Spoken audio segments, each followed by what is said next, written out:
Hello and welcome. This is Giant Strides, a weekly program proudly brought to you by the Niger Delta Power Holding Company Limited, NDPHC. I'm your host, Jules AK, and it's a pleasure to have you with us on today's episode.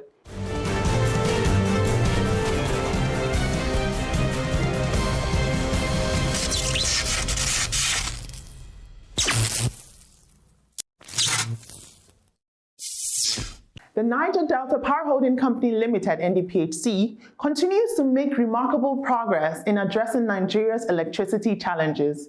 From restoring key turbine units to expanding power infrastructure, the company has added hundreds of megawatts to the national grid, helping to boost the supply across the country. Under its current leadership that is driven by a clear focus on results, NDPHC is wholly committed to steadily lighting up homes, empowering businesses, and driving development across the entire federation. Now today on Giant Strides, we spotlight a proud moment for the power sector as the NDPHC is always found present and pulling its weight at major power-related events. One of such events is the 2025 Energy Times Awards held in Lagos. Engineer Jennifer Adighije, the Managing Director, CEO of the Niger Delta Power Holding Company Limited, NDPHC, was honored with an award at this auspicious event.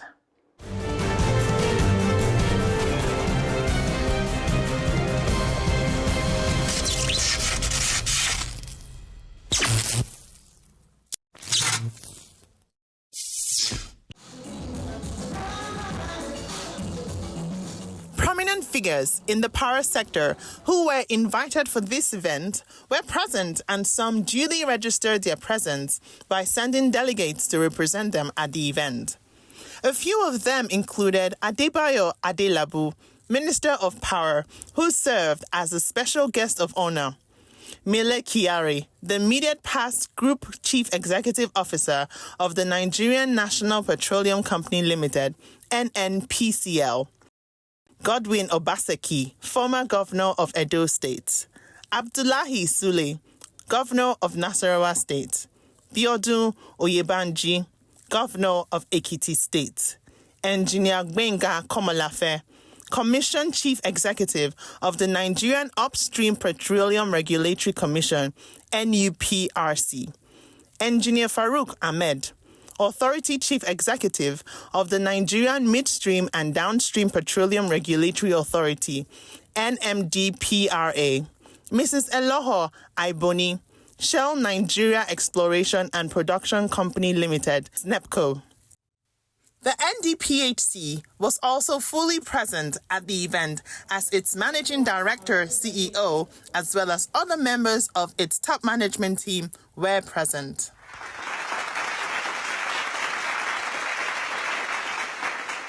The event kicked off with a warm welcome address by the organizers, setting the tone for a day of celebration and recognition.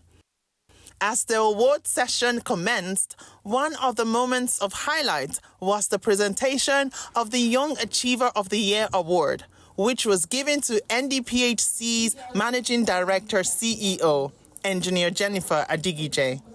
She stepped forward proudly, accompanied by her top management team, to accept the honor, a moment that drew resounding applause from the audience.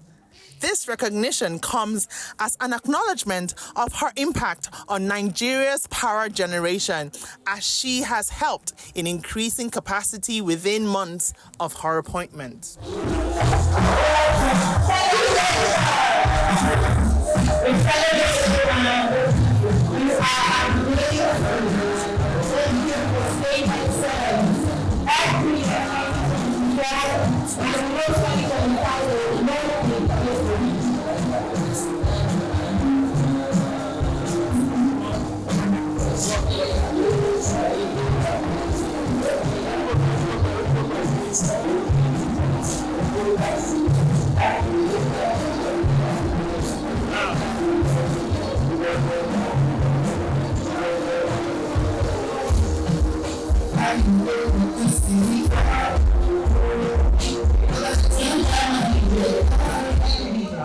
Thank you. Good evening, esteemed guests.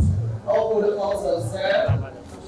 For us, this is a very humbling recognition because we've barely spent 8 months in office, and so to be recognized, in such a gracious manner, we really appreciate it. And so, on behalf of my team, or a team of young achievers, we want to dedicate this award to our boss and President Asiwaju Bola Ahmed Tinubu for giving us the opportunity to drive power sector reforms, and we're never losing sight of the mandate of the NDPHC, which is to advance and to scale power generation, transmission and distribution capacity. We also want to thank the Honourable Minister for graciously coming up with policies, regulations and laws that will ensure that we advance power sector goals and power sector objectives for enhancing distributed access to electricity across Nigeria for vulnerable Nigerians. Thank you. Congratulations. Congratulations. Thank you. Thank you.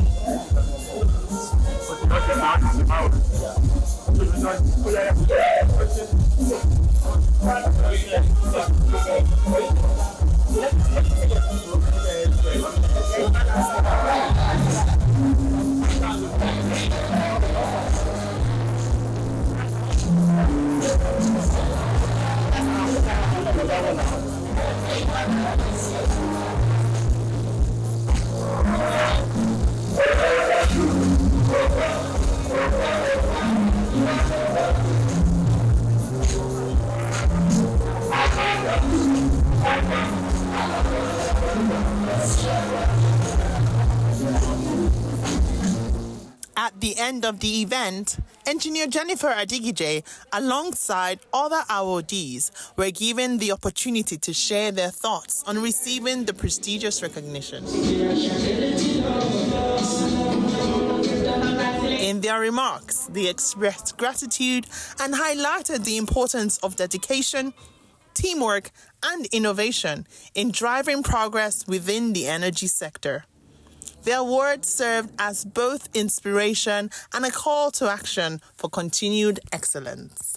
It's been a very humbling experience, to be recognized. We're only 8 months in office, and to be able to be recognized for the milestones that we've achieved, it's very humbling. It's a privilege and it's an honor. And I also want to commend the organizers, the Energy Times, for consistently putting out the right narratives, across the power sector and in the energy sector. So I commend the organizers of the Energy Times. Well, we're not unmindful of the fact that that there's a liquidity crisis across the sector.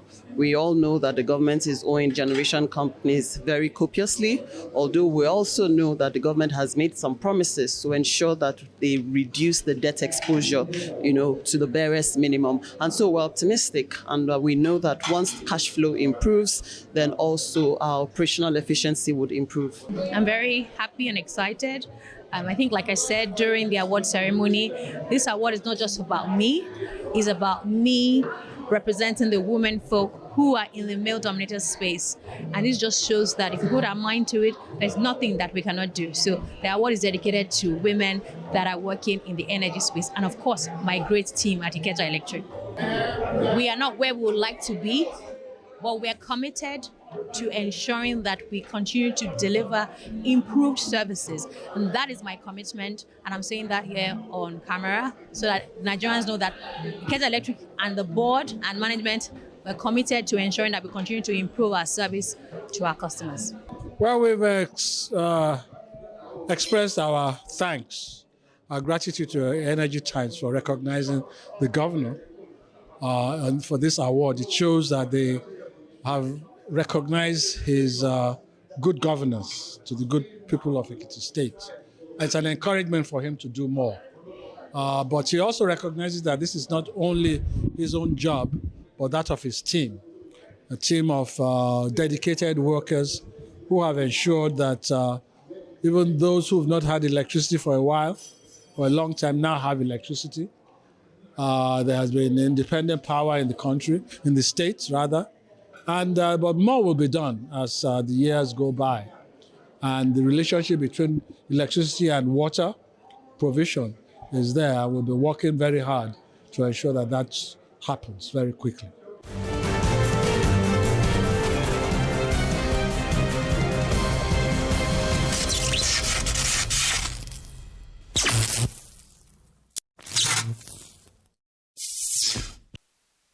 When there's no power, life slows down.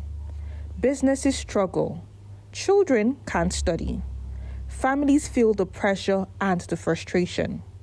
Electricity, or the lack of it, touches everyone. We took to the streets to hear directly from Nigerians. What do they really think about the state of electricity in the country? Do they know the role of the Niger Delta Power Holding Company? And how do they feel about Nigeria's journey towards stable, reliable power? Here is what they had to say. The Niger Delta Power Development Company seems to be one of those independent power producers dedicated to generate additional power for Nigeria in terms of megawatts. And some of those interventions came up during the power sector power sector reform programs since Obasanjo time, 2004 and thereabout. And we also noticed that during the administration of Jonathan, there were efforts that led to, after the unbundling of the National Electric Power Authority to power holding companies of Nigeria, they were successfully able to privatize both the distributing companies and the generating companies. Some of those in Niger Delta intervention, Niger Delta Power Development intervention, is to add additional megawatts to our power generating capacity. But over the year, we still realize that Nigeria requires enormous amount of power to power their economy, but the available power that we are generating is not up to the demand, meaning that there is still a lot of investment room for us to build the capacity. But now, one of the good things we've seen that there are also been increased advocacy to see how we rejig our power mix, bringing renewable energy into play, aside the gas power plants, as well as the few hydropower that we have in parts of the country. I think for me, given the fact that Nigeria is still having challenges in the available power, there is a room for system improvement, including the transition company of Nigeria. We need to retool some of those issues, because at the level of population we have, when most of those things were designed, the Nigerian population was not at this level. Industrialization cannot happen if there is no sufficient power, meaning that both government, the private sector, and what have you need to ensure that we increase our power capacity. Secondly, the issue of tariff is critical. One of the things that Nigeria wants a kind of affordable power. At the same time, they also want access to power. These are different things. Power availability, power accessibility, power affordability.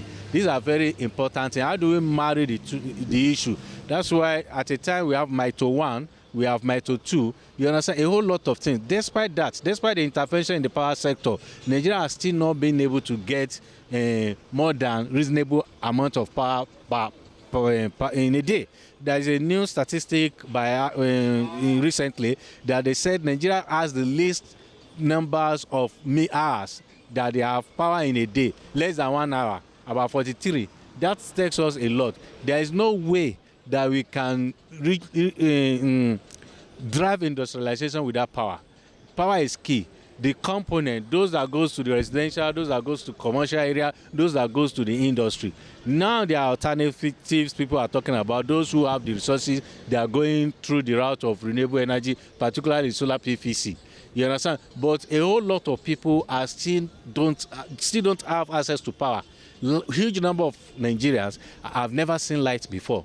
You understand? What is the Rural Electrification Agency doing in trying to ensure that the last mile gets access to grid electricity? What is the Ministry of Power is doing? What are those roadblocks that is affecting the effectiveness of this system? Even with the intervention, with the investment, the power holding, and Niger Delta Power Holding Development have done. You understand? These things have to be married so that there will be intervention there will be a lot of investment confidence building. Power is not cheap anywhere, and it's not given free. There is this company in Canada, Cupec Electric. It is based on hydro. You understand? They are even supply electricity to some states in the United States and generating resources in terms of access to foreign currency for that part of Canada, which is a French-speaking part of Canada. You understand? They have used this thing as critical to their own survival and industrialization. For us in Nigeria, we must address power. If we don't address power, there is no way we can fulfill our industrial revolution agenda. There is a need for a review, because when the master plan was actually set up during the Obasanjo regime, it was for a more holistic GENCO generation system, which we had Omotosho power plant in Ondo, Egbi, and some other new power plants that were created. So, but to satisfy the curiosity about the project, there's something fundamental about that project. That project was supposed to be a turnaround in the history of Nigeria to the power holding company of Nigeria, because when you have an effective generation of power system, but today now we have the Omotosho power holding, which is in my catchment. I'm from Benin holding electricity distribution area. So if we have that place, and you have the Chevron oil field, you have the Fenfe oil field, you have the Saipen who have oil field, all in Ondo State with Niger also do local government. So if they can allow pipeline utilization project to be channeled to that direction, that is what is needed. Then you can have the light distributed to both Ogun, both every other place. So what the government is actually suffering on that project is that there's no need to invent any wheel about whether we can generate 20,000 megawatts of electricity. The Delta holding company, the Delta power project is enough. Niger Delta power project is enough to give a lot of electricity to Nigeria. It is an additional advantage to our power if actually it is going to function as expected according to the design and the expectation. If it's going to function, it will be a boost to our power. It will help us to always have constant power electricity like other developing countries, you know. Like my brother that came back from Germany say for about 15 years or thereabout, there was no time they say that they took light. Can you imagine? Last time I heard that even Ghana here celebrated about 10 years constant power. So what are we doing? So if actually it's a reality, if it's not like an elephant giant that will have been elephant project we have been seeing, if it is a reality and it's going to give out what is expected to give us, that will be a very good boost to our power system, and it will help the economy, it will boost the economy, it will reduce prices of things. Because when you look at the artisans, the roadside artisans that are using generator, even the mega factories that are using diesel to power their gen, so if they can have a constant light, since we have prepaid meters now, you pay as you go, that will be very lovely and very good to our economy. It will boost our economy to make life easier, and it will create jobs. Can you imagine if the Niger Delta Power Holding can employ our graduates? You can know the amount of graduates that work there will help enough to reduce hardship, reduce people working on the street, our graduates working on the street. So it is a welcome plan. It's a welcome project. But my prayer is that as a clergy, let it work. That is just let it work and let it begin to give our powers. If they can bring new reform about the power, because it's affecting so many business and so many people, because you can't stay without power for so long and you expect your business to boom. You know, it won't work. Because most of the time we only get power sometimes in the night. And what are you going to do with it in the night? Nothing. You can't do anything with it. That's why you see people burning their fuel and so on. So that's why if you now go to all these places, you see that things are caused because of the power. In terms of the power sector in Nigeria, actually it's too poor. So a lot of people complain about the power sector in Nigeria, and I think federal government have to do something about it.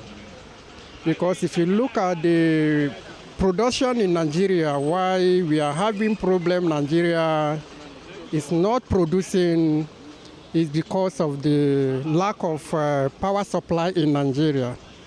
Because a good businessman cannot invest his money whereby he will be using generator 24 hours to produce goods and then distribute it out. Definitely, the price of short commodity will be high. When you are using generator to produce in Nigeria, there is no way the market will expect low price because the price will definitely go high. So the power sector in Nigeria, actually the power supply is too poor. For instance, let me even take example from Fashola, who was one time a minister of power sector. Somebody like Fashola, who is a lawyer, what does he know about power? How can the federal government make use of somebody who does not read anything about electrical and electronics, all those things, and then they pick him as a minister? How do you expect things to go well? So I think some of those people that are always fighting to become the president of Nigeria should fix people that are appropriate for a particular sector. If you are a doctor, then let them make use of you to become a minister of health. And you are somebody that reads something like electrical, then let them make use of you to become a minister of the power. And then you are an engineer who knows most about works and other things. Let them make use of you as a minister of works. But in Nigeria today, you see where somebody who read botany, who read zoology become a governor of the central bank. Somebody who read, how do I call it? Maybe Ketri will become a minister of power supply. How do you expect him to go well? It is unfortunate. So Nigeria people, I'm looking at it that some of the policy they are making is unintended policy formulation. So Nigeria should do something about it in such a way that they pick appropriate person to the appropriate sector. And that is the reason why we are having a very big challenge in Nigeria. To drive industrialization and productivity, the key is power. The Niger Delta Power Holding Company, NDPHC, is an incorporated company that was established to oversee the National Integrated Power Project, NIPP. That is a government initiative that was implemented in order to address Nigeria's electricity crisis. Since its establishment, the NDPHC has contributed thousands of megawatts to the national grid. And in 2024, President Bola Ahmed Tinubu appointed Engineer Jennifer Adighije as the Managing Director of the NDPHC in order to ensure that best practice and governance is implemented in its operation. A lot is expected from the power sector, and Nigerians are hopeful towards a better Nigeria with great power, one community at a time. Thank you very much. I hope to see you next time.